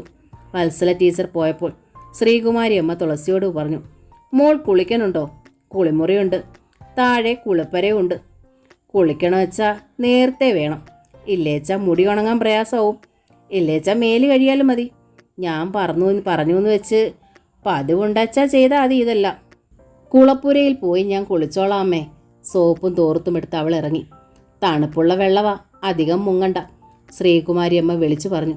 കണ്ണീര് പോലത്തെ വെള്ളം, അല്പം പായലില്ല. ഇടയ്ക്കിടെ കുളം വൃത്തിയാക്കുന്നുണ്ടെന്ന് തോന്നുന്നു. കുളിച്ചു കയറിയപ്പോൾ തണുപ്പിനൊപ്പം നെഞ്ചിനുള്ളിൽ നേർത്തൊരു വേദനയും നുഴഞ്ഞു. എൻ്റെ നകുലേട്ടൻ ശരിക്കും പിണങ്ങിയിരിക്കുമോ? ഇല്ലെങ്കിൽ സ്കൂളിൽ തിരക്ക് വരേണ്ടതാണ്. അതാണ് ആ പ്രകൃതം. മുറിയിൽ വന്ന് തുളസി മുടി ഉണക്കുമ്പോൾ രാസ്നാദിയുമായി ശ്രീകുമാരിയമ്മ ഓടിയെത്തി. അവർ തന്നെ തുളസിയുടെ നെറുകയിൽ തേച്ചു. പുതിയ വെള്ളമല്ലേ, ജലദോഷം പിടിക്കണ്ട. കുളിക്കാനായി കുട്ടി ഇറങ്ങിയപ്പോൾ കുളിക്കേണ്ട കാര്യം പറയേണ്ടിയിരുന്നില്ലെന്ന് എനിക്ക് തോന്നി. സാരമില്ലമ്മേ, എനിക്കൊന്നും വരില്ല, തുളസി സമാധാനിപ്പിച്ചു. അത്താഴത്തിന് മുമ്പ് ശ്രീകുമാരിയമ്മ നിലവിളക്കിന് മുമ്പിലിരുന്ന് രാമായണം വായിച്ചു. തുളസി അരികിലിരുന്നു. രാമായണം ഒരു ദുഃഖകഥയാ, അവർ പറഞ്ഞു. രാമനും സീതയും എത്ര നല്ലവരാ. എന്നിട്ടും അവർ എന്നും ദുഃഖമല്ലേ അനുഭവിച്ചത്. അത്ഭുതത്തോടെയാണ് തുളസി അത് കേട്ടത്. അതുവരെ അവൾ ശ്രദ്ധിച്ചിട്ടില്ലാത്ത കാര്യമായിരുന്നു അത്. ഒരുമിച്ചിരുന്നായിരുന്നു രണ്ടാളും അത്താഴം കഴിച്ചത്. തുളസി നിർബന്ധം പിടിച്ചിട്ടും ശ്രീകുമാരിയമ്മ തന്നെയാണ് വിളമ്പിയത്. പക്ഷേ രണ്ടാളുടെയും പാത്രങ്ങൾ മോറി വെച്ചത് തുളസിയാണ്. രാത്രി അവൾ സുഖമായി ഉറങ്ങി. ഒരു ദിവസം കഴിഞ്ഞതോടെ തുളസിക്കത് സ്വന്തം വീടായി തോന്നി. ഒരമ്മയും മകളും മാത്രമുള്ള വീട്. ശ്രീകുമാരിയമ്മയ്ക്ക് ഒരു മകനുള്ള കാര്യം അവൾ മറന്നു. തനിക്ക് മറ്റൊരമ്മയുള്ള കാര്യവും. ബുധനാഴ്ച തയ്യൽക്കാരി രാജമ്മയുടെ വീട്ടിൽ മകൾ ചന്ദ്രികയുടെയും ഗോവിന്ദമാരാരുടെ മകൻ മുരളിയുടെയും കല്യാണ നിശ്ചയം നടക്കുകയാണ്. മുരളിയും അച്ഛനും അമ്മയും കൂടെ ലക്ഷ്മിയും അമ്പിളിക്കുട്ടിയും എത്തിയിരുന്നു. ഞങ്ങൾ നല്ല നായന്മാരാ, രാജമ്മയുടെ വൃദ്ധയായ അമ്മ കമലമ്മ അകത്തിരുന്ന് പിറുപിറുത്തു. എന്നിട്ട് എൻ്റെ മോളുടെ മകൾ സുന്ദരി കോതയ്ക്ക് ഒരു മാരാനേ കിട്ടിയുള്ളോ? അമ്മയൊന്നും മിണ്ടാതിരിക്കണുണ്ടോ? രാജമ്മ ശാസിച്ചു. ഇതും കലക്കി കുടിക്കണമെന്നാണോ അമ്മയ്ക്ക്? 60 കഴിഞ്ഞ സരസമ്മ ആരോടെന്നില്ലാതെ വായിൽ വരുന്നതെല്ലാം പറയും. നല്ല പ്രായത്തിലെ അവർ തൻ്റെടിയും വായാടിയുമായിരുന്നു. ആ നാവിൻ്റെ ഗുണം കൊണ്ടാണ് രാജമ്മയുടെ ഇളയ സഹോദരന്മാർ ആ വീട്ടിലേക്ക് തിരിഞ്ഞു നോക്കാത്തത്. രാജമ്മയുടെ ഭർത്താവ് പിണങ്ങിപ്പോയതിന് പിന്നിലും ആ അമ്മയുണ്ട്. പക്ഷേ താമസിക്കുന്ന വീടും പറമ്പും അവരുടെ പേരിലാണ്. അതുകൊണ്ട് മാത്രമാണ് രാജമ്മ അവരെ സഹിക്കുന്നത്. പൂമുഖത്ത് അമ്മയോടൊപ്പം നിന്നിരുന്ന ലക്ഷ്മിയെ ചന്ദ്രിക വന്ന് കൈ പിടിച്ച് അകത്തേക്ക് കൊണ്ടുപോയി. അയൽക്കാരികളാണെങ്കിലും അവർ തമ്മിൽ അത്ര അടുപ്പം ഉണ്ടായിരുന്നില്ല. തുളസി വരില്ലേ? ചന്ദ്രിക തിരക്കി. ഇല്ല, സ്കൂളിൽ ചേർന്നതല്ലേ ഉള്ളൂ. ഇപ്പോഴേ കല്യാണം നടക്കണതിൽ ലക്ഷ്മിക്കും തുളസിക്കും വിഷമം ഉണ്ടാവും ഇല്ലേ? ചന്ദ്രിക ചോദിച്ചു. നിങ്ങളുടെ രണ്ടുപേരുടെയും കല്യാണത്തിന് മുമ്പ്? ഇല്ല, ലക്ഷ്മി പറഞ്ഞു. ചന്ദ്രി അങ്ങനെ കരുതരുത്. ലക്ഷ്മി എന്നോട് ക്ഷമിക്കണം കേട്ടോ, എന്നെ ശപിക്കരുത് കേട്ടോ. ചന്ദ്രിക പെട്ടെന്ന് ലക്ഷ്മിയെ കെട്ടിപ്പിടിച്ചു. നിന്റെ ഒരാളുടെ നിർബന്ധത്തിലാ ഇപ്പോൾ ഈ കല്യാണം. നിക്ക് പിടിപ്പുകേട് പറ്റിപ്പോയി. എൻ്റെ അമ്മ ഞങ്ങൾക്ക് തന്ന സ്വാതന്ത്ര്യം കൊണ്ടാവും. എന്നാലും വേണ്ടാന്ന് ഞാൻ മുരളിയേട്ടനോട് പല കുറി പറഞ്ഞതാ. ലക്ഷ്മി ഞെട്ടലോടെ ചന്ദ്രികയുടെ മുഖത്തേക്ക് നോക്കി. ലക്ഷ്മിയുടെ ചുമലിൽ മുഖം ചേർത്ത് ചന്ദ്രിക കരഞ്ഞു. മുരളിയേട്ടനെ ഞാൻ കുറ്റപ്പെടുത്തില്ല, എന്നെ ചതിച്ചില്ലല്ലോ. ലക്ഷ്മിക്ക് ദേഹം തളരുന്നത് പോലെ തോന്നി. മേഡം 10 പുറത്തുനിന്നും ജ്യോത്സ്യൻ്റെ പ്രത്യേക ശൈലിയിലുള്ള സംസാരം കേൾക്കായി. എല്ലാ തരത്തിലും നല്ല മുഹൂർത്തം. കല്യാണം കഴിഞ്ഞാൽ വിഷു. നല്ല ദിവസം. അടുത്തു പോയതിൽ ഖേദമൊന്നുമില്ലല്ലോ. ചന്ദ്രിക ലക്ഷ്മിയുടെ ചുമലിൽ നിന്ന് മുഖമെടുത്ത് കണ്ണുകൾ തുടച്ചു. ഖേദം എന്തിനാ? ഞങ്ങൾ ആവശ്യപ്പെട്ടതുകൊണ്ടല്ലേ ജ്യോത്സ്യൻ ഇത്ര അടുത്ത മുഹൂർത്തം തന്നെ കണ്ടെത്തിയത്? രാജമ്മ ജ്യോത്സ്യനോട് ചോദിച്ചു. സന്തോഷം മാത്രമല്ലേ ഞങ്ങൾക്കുള്ളൂ. എങ്കിൽ വിവാഹ ചാർത്ത് കൈമാറാം, ജ്യോത്സ്യൻ അറിയിച്ചു. അതോടെ ചന്ദ്രിക ലക്ഷ്മിയുടെ കൈ കവർന്നു.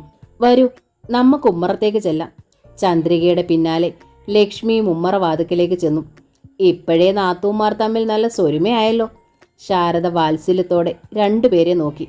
അതങ്ങനെയല്ലേ ശാരദേട്ടത്തി വേണ്ടത്? രാജമ്മ ചോദിച്ചു. നിന്റെ ചന്ദ്രി ഒറ്റയാ. അവൾക്കിനി നിങ്ങളൊക്കെയല്ലേ ഉള്ളൂ. പൊന്നും പണവും ഒക്കെ കുറവാച്ചാലും ഞങ്ങളുടെ മനസ്സ് നിറയെ സ്നേഹമുണ്ടെന്ന് കൂട്ടിക്കോളൂ. സന്തോഷത്തോടെ ഈ കല്യാണത്തിന് സമ്മതിച്ച് നിങ്ങളെല്ലാം ഇത് നടത്തിത്തരാൻ തയ്യാറായതിൽ തീരാത്ത നന്ദിയുണ്ട് എനിക്കും എൻ്റെ മകൾക്കും. പറഞ്ഞു വന്നപ്പോൾ രാജമ്മയുടെ തൊണ്ടയിടറി, കണ്ണ് നനഞ്ഞു. സാരിത്തുമ്പാൽ അവർ കണ്ണു തുടച്ചു. തന്ത ഉപേക്ഷിച്ച കുട്ടിയെ അവൾ. എവിടെയുണ്ട് ആ മനുഷ്യനെന്ന് പോലും എനിക്കറിയില്ല. ഒരു തയ്യൽ മെഷീൻ കൊണ്ടാ ഞാൻ എൻ്റെ കുട്ടി ഇത്രയാക്കിയത്. പകലും രാവും സൂചിമ്മേ നൂല് കോർത്ത് എൻ്റെ കണ്ണിൻ്റെ കാഴ്ച പോലും പോയി. അതൊക്കെ വിട്. ജ്യോത്സ്യൻ എഴുന്നേറ്റു. ദക്ഷിണ നൽകി ഈ ചാർത്തുകൾ വാങ്ങി നിങ്ങൾ 2 കൂട്ടരും പരസ്പരം കൈമാറുക. നിക്ക് അസാരം തിടുക്കമുള്ളത് കൊണ്ടാ. ഗോവിന്ദമാരാർ ഒരു വെറ്റിലയും പാക്കും കുറച്ച് രൂപയും കൂടി ജ്യോത്സ്യന് നൽകി ചാർത്ത് വാങ്ങി. പെണ്ണിൻ്റെ പക്ഷത്തുനിന്ന് ആരാ വാങ്ങുക? ജ്യോത്സ്യൻ തിരക്കി. ഞങ്ങളിവിടെ പെണ്ണുങ്ങൾ മാത്രമേ ഉള്ളൂ, രാജമ്മ പറഞ്ഞു. എങ്കിൽ പെണ്ണുങ്ങൾക്കും വാങ്ങാം. പെൺകുട്ടിക്ക് അമ്മയുണ്ടല്ലോ, ജ്യോത്സ്യൻ പറഞ്ഞു. എങ്കിൽ അമ്മമ്മ ആയിക്കോട്ടെ, രാജമ്മ സരസമ്മയെ ചൂണ്ടി. അമ്മയല്ലേ കുടുംബത്തിൽ മൂത്ത ആള്. ഈ വീടും അമ്മയുടെയാ. അമ്മ വാങ്ങട്ടെ. സരസമ്മയുടെ മുഖത്ത് അർത്ഥഗർഭമായൊരു ചിരി വിടർന്നു. മറ്റുള്ളവരിലൂടെ ഒന്ന് കണ്ണു ഓടിച്ചിട്ട് അവർ രാജമ്മയെ നോക്കി. അപ്പോ ആ ഓർമ്മയുണ്ടല്ലേ? നീ എന്താ പറയാൻ പോണതെന്നറിയാൻ കാത്തിരിക്കുകയായിരുന്നു ഞാൻ. തന്ത ഉപേക്ഷിച്ചു പോയ കുട്ടീനെ ഇവൾ മാത്രമല്ല നോക്കിയത്, ഞാനും കോരി തീട്ടം കുറെ. നിന്റെ ഈ ഒക്കത്തിട്ടാ ഞാൻ വളർത്തിയത്. രാവും പകൽ ഇവൾ തയ്യൽ മെഷീൻ്റെ മുതുകത്തല്ലായിരുന്നോ? എല്ലാവരുടെയും മുമ്പിൽ വെച്ചുള്ള ആ വർത്തമാനത്തിൽ രാജമ്മ വല്ലാതെ അപമാനിതയായി. അമ്മയെ നോക്കി അവൾ ദീനമായി കേണു. എന്തിനാമ്മേ മറ്റുള്ളവരുടെ മുന്നിൽ വെച്ച് ഇതൊക്കെ പറയണത്? ഈ ദേശക്കാർ കേൾക്കാൻ അറിയണ്ടേ എല്ലാവരും? രാജമ്മ തിടുക്കത്തിൽ വെറ്റിലയും പാക്കും രൂപയും എടുത്ത് സരസമ്മയുടെ കയ്യിൽ വെച്ചു കൊടുത്തു. അമ്മ ആ ദക്ഷിണ കൊടുത്ത് ആ ചാർത്ത് വാങ്ങും. പണിക്കർക്ക് പോവാൻ തിടുക്കമുണ്ടെന്ന് പറഞ്ഞത് കേട്ടില്ലേ? രാജമ്മ തന്നെ അമ്മയെ പിടിച്ച് എഴുന്നേൽപ്പിച്ചു. സരസമ്മ ദക്ഷിണ നൽകി ചാർത്ത് വാങ്ങിച്ചു. ഗോവിന്ദമാരാരും സരസമ്മ അത് പരസ്പരം കൈമാറി. അങ്ങനെ മേടം 10 മുരളിയുടെയും ചന്ദ്രികയുടെയും കല്യാണം നടത്താൻ തീരുമാനമായി. സദ്യ കഴിഞ്ഞാണ് ചെക്കൻ്റെ ആളുകൾ മടങ്ങിയത്. മാരാത്തെത്തിയപ്പോൾ ശാരദ പറഞ്ഞു, എന്ത് സാധുവായി രാജമ്മ ഇല്ലേ? ഇത്ര അയൽപ്പക്കത്തായിട്ടും എനിക്കത് മനസ്സിലായിരുന്നില്ല. ഒരുമ്പെട്ടവൾ എന്നായിരുന്നു പലരും പറഞ്ഞിരുന്നത്. രാജമ്മയുടെ കുറ്റം കൊണ്ടാണത്രേ ഭർത്താവ് പിണങ്ങിപ്പോയത്. ഈശ്വര, ഈ ആളുകൾ എന്തൊക്കെയാ പറഞ്ഞുണ്ടാക്കുക? ചന്ദ്രികയെക്കുറിച്ചുള്ള ലക്ഷ്മിയുടെ ചിന്തയും അതുതന്നെയായിരുന്നു. 8ലും 9ലും 10ലും അവർ ഒന്നിച്ചു പഠിച്ചതാണ്. പരസ്പരം മിണ്ടിയിട്ട് പോലുമില്ല. തയ്യൽക്കാരി രാജമ്മയുടെ മകൾ എന്നൊരു അവഗണനയായിരുന്നു ചന്ദ്രി. പക്ഷേ അന്നും നല്ല വേഷമിട്ടാണ് സ്കൂളിലെത്തിയിരുന്നത്. തങ്ങൾക്കെന്നും ആഭിജാത്യമല്ലാതെ കഞ്ഞിക്ക് ഗതിയില്ലായിരുന്നു. രാജമ്മ ചില കാര്യങ്ങൾ എൻ്റെ അടുത്ത് സ്വകാര്യമായി പറഞ്ഞിരുന്നു. ശാരദ മാരാരോട് പറഞ്ഞു. എന്തേ മാരാർക്ക് ആകാംക്ഷ? പെണ്ണിന് പുരുഷധനം വല്ലതും അങ്ങോട്ട് കൊടുക്കണമെന്നാണോ? പുരുഷപ്രാപ്തിയായ ഒരുത്തനെ ഞാൻ തീരെ എഴുതി അങ്ങോട്ട് കൊടുത്തോലോ. അതുപോരെ? എന്തിനെ തോക്കിൽ കയറി വെടിവെക്കണത്? പറഞ്ഞു വന്നതൊന്ന് മുഴുവനാക്കട്ടെ ഞാൻ. എങ്കിൽ മുഴുവനാക്ക്. മാരാര് തിടുക്കം കൂട്ടി. കല്യാണം കഴിഞ്ഞാൽ മുരളിക്ക് അവർ ഒരു കൊച്ചു കടയിട്ട് കൊടുക്കാൻ തീരുമാനിച്ചിട്ടുണ്ടത്രേ. അതിനുള്ള രൂപ ഉണ്ടാക്കിയിട്ടുണ്ട് പോലും. ആഭരണമായി ഒരു മാലയും 2 വളയും മാത്രമേ കാണൂ. പിന്നെ കാതിൽ ഇപ്പോഴേ നല്ല 2 ജിമിക്കുണ്ട്. അത് മിനുക്കിച്ചിടും. അത്രേ ഉണ്ടാവും. മറ്റൊന്നും വിചാരിക്കരുതെന്ന്. പിന്നെ നിങ്ങളോട് പറഞ്ഞ് കല്യാണം ഒന്ന് ഒതുക്കി തീർക്കണമെന്ന് പറഞ്ഞു. ഏറിയാലൊരു 50 ആള്. ഇവിടുന്ന് ചെല്ലണവർക്കും അവിടെ വരണവർക്കും എല്ലാം അതുങ്ങൾ വേണ്ടേ ഭക്ഷണം കൊടുക്കാൻ? അതൊക്കെ എന്താച്ചാവാം. മാരാർ തല ഉലുക്കി. പക്ഷേ താലിമാല വാങ്ങാൻ പണത്തിനെവിടെ പോകും? കടയിടാൻ വെച്ചിരിക്കണതിൽ കുറച്ച് രൂപ ഇങ്ങ് തന്നൂടെ അവർക്ക്? ഈശ്വര, ഇതെന്തു പറച്ചിലാ! ശാരദ തലയിൽ കൈവച്ചു. 2 പണവടയുടെ ഒരു താലി മഞ്ഞച്ചരടിൽ കോർത്താലും കല്യാണം നടക്കും. ഇത്തിരി അന്തസ് കുറയുന്നേ ഉള്ളൂ. പക്ഷേ കടയുടെ കാര്യം അതാണോ? അതുകൊണ്ട് അതുങ്ങൾ കഞ്ഞി കുടിച്ചു കഴിഞ്ഞു പോവുമല്ലോ. ആ യുക്തിക്ക് മുന്നിൽ മാരാർ ഒന്ന് പതറി. പിന്നെ ഒന്ന് ആലോചിച്ചിട്ട് പറഞ്ഞു, സാരിയില്ല, മേഡം 10-ന് മുമ്പേ തുളസിക്കുട്ടിയുടെ ആദ്യ ശമ്പളം കിട്ടിയേക്കും. ശമ്പള ദിവസം ഞാൻ അങ്ങോട്ട് ചെന്നാൽ മതിയല്ലോ. അവൾ ഒപ്പിട്ടോട്ടെ, കാശ് ഞാൻ വാങ്ങിച്ചോളാം. ഒരു കല്യാണത്തിനായിട്ട് കയ്യിൽ കാശില്ലാതെ എങ്ങനാ? ശാരദയ്ക്ക് ആദിയായി. ശബ്ദമില്ലാതെ അവർ ഈശ്വരനെ വിളിച്ച് നെഞ്ചിൽ കൈയമർത്തി. ശനിയാഴ്ച രാവിലെ 10 മണിയോടെ തുളസി അമ്പലക്കവലിൽ ബസ് ഇറങ്ങി. റേഷൻ കടയിൽ കയറിയാലോ എന്ന് ആലോചിച്ചു. പിന്നെയാണ് ഓർമ്മ വന്നത്, ശനിയാഴ്ചകളിൽ നകുലേട്ടൻ സപ്ലൈ ഓഫീസിൽ പോകും.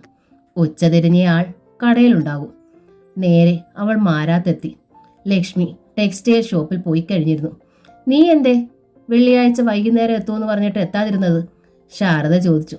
രാത്രി മുഴുവൻ എൻ്റെ നെഞ്ചിൽ തീയായിരുന്നു. ലക്ഷ്മി അയച്ചാലും ഒരു പോള കണ്ണടച്ചില്ല. വല്ല വണ്ടിയും തെറ്റി പെരുവഴിയിലായോ എന്ന് ഓർത്തപ്പോൾ നിന്റെ സർവാംഗം തളർന്നു. നീ വന്നാൽ ഇനി ഈ പണിക്കേ പോകണ്ടെന്ന് പറയാനിരിക്കുമായിരുന്നു ഞാൻ. വെള്ളിയാഴ്ച തന്നെ പോരാനിരുന്നതാണമ്മേ എൻ്റെ പ്ലാൻ.